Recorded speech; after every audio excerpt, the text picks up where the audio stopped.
Welcome to Loudmouth News. Coming at you from Seattle. Let's talk about it. Now, check this out.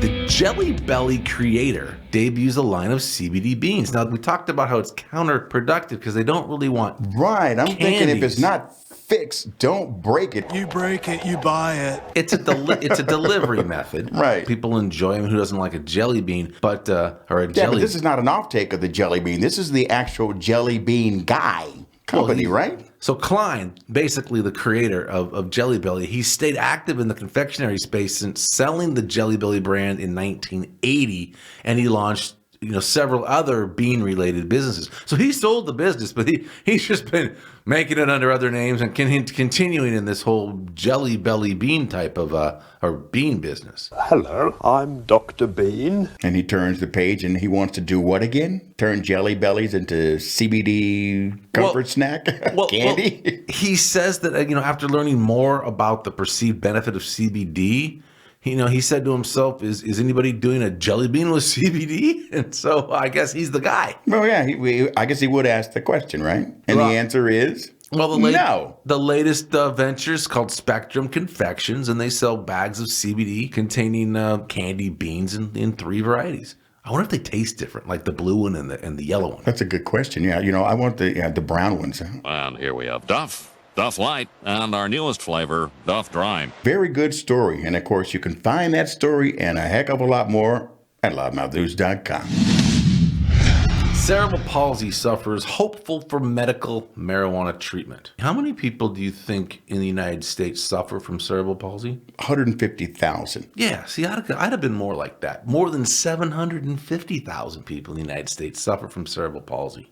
Cerebral palsy is a motor disability and affects a person's ability to move and maintain balance and posture. You could clearly say almost 1 million people. The majority of those people are under the age of 18. I would have thought they would have been adults. Right, absolutely. And while the neurological disorder isn't curable, there are medications that help sufferers. And now there's one more to add. In Michigan, it's medical marijuana. The more they research, the more they find. The more they find, the better it seems to be.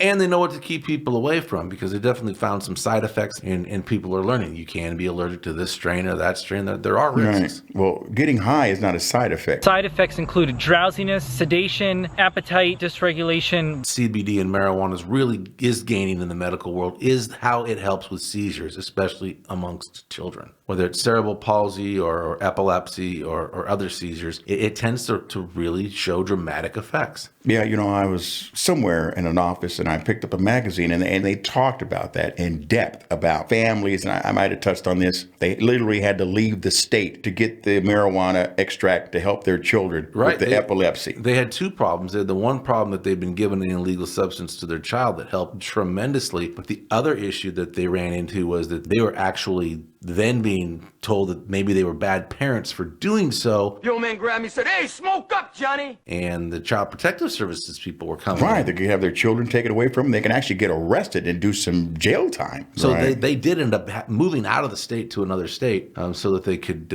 more freely take care of their child. Well, there are lawmakers out there with a little bit of empathy and compassion to change the law, and they've changed the law. And so now families don't have to leave the state. They can actually order this CBD product to help their children anywhere in America. That's a good thing. Survey shows 25% of cannabis users in legal states consume at work. Is that possible? Are you surprised to hear that your pizza chefs are getting stoned? They do sound stoned. Are they breaking down the 25%, like 2% works in hospitals, 14% works at fast food restaurants? Well, no, they're more talking about... Where are they getting these numbers from? 1 in 4 respondents said they've gotten high at work. That's like 25%. Well, who do you decide to ask? Do you walk in a law firm? Which means, if 1 in 4 say that they're high at work, then some number larger than that is actually high at work. No, right. You want to protect your job. That's the one question you're not going to answer, right? You get high at work. This has been a Loudmouth News Break. If you want to hear everything going on in the cannabis industry, then turn into loudmouthnews.com. Let's talk about it.